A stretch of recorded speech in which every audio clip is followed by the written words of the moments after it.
Hi guys, magandang araw po sa inyong lahat. Ito naman po ang kaibigan nyo si Jake. Ano ba ang topic natin for today? Ang topic natin for today is our problems are not permanent in life. Alam nyo guys, lahat ng mga tao dito sa mundo, mayaman, mahirap, middle class, may trabaho, walang trabaho, every one of us faces problems, no, sa ating buhay in one way or another. That's the reality of life that we cannot escape. Iba-iba ang mga problema ng tao guys. Financial, personality, pera, nagkasakit, broken relationship, problema sa trabaho, negosyo, at kung ano-ano pa, insecurities. Pero alam nyo, base sa aking experience bilang tao, hindi naman lahat ng problema ay walang solusyon. Nasusolve yan kahit paano, mabuti or masamang solusyon. Hindi po yun permanent na hindi mawawala ang problema. Okay? For example, nawalan ka ng trabaho, na lay off ka or napalayas ka sa trabaho. Problema yun kasi wala kang trabaho. Do you think forever ka, ilang taon ka hindi ka makapaghanap ng trabaho? Kung ikaw ay isang taong determinado makapaghanap ng trabaho, apply ka na ng apply ng trabaho online para hindi ka magastos, or physically pumunta ka sa mga companies, iwan ka ng application letter mo, resume. Time will come, may tatanggap talaga sa iyo based on your credentials, experiences. Halimbawa lang yon. So wag mong isipin na hindi ka talaga makapaghanap ng trabaho. Makahanap ka guys, no, kahit paano lang, basta hindi ka lang mapili.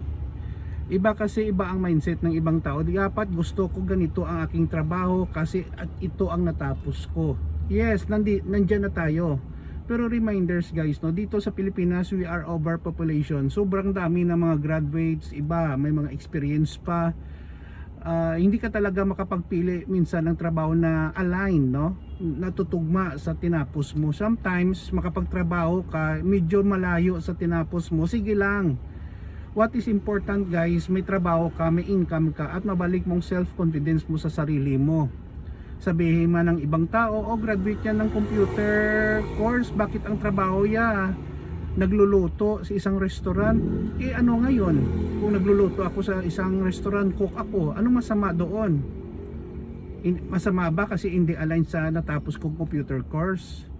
If you try to think what other people think about you, kung wala namang illegal at may natapakan kang tao at may binabiolate ka na law, no, sa Pilipinas, okay lang yon. Bakit? Kung magugutom ka dyan, bibigyan kanila ng pagkain. Yun kasi ang problema sa atin, kasi iniisip natin kung anong sasabihin ng ibang tao.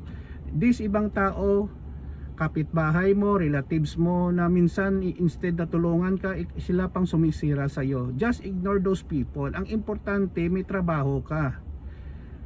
Okay? At may income ka. Yun po ang pinaka-importante sa lahat. At naibalik mo nga, sinabi ko, self-confidence, no? Hindi ka mahihiya.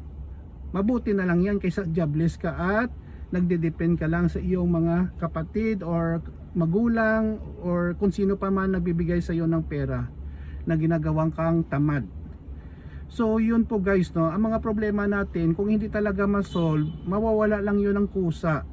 Believe me, nangyayari yan sa akin several times already. So don't lose hope, harapin ang problema, wag pong takbuhan ang problema sa pag-inom, paggamit ng droga, kasi dinagdagan mo lang ang iyong problema guys, no? Kung nagda-drugs ka, umiinom ka, or whatever nagbisyo na naisipan mo para matakbuhan mong problema, ang problema nandyan pa rin yan, not unless harapin mo at labanan mo.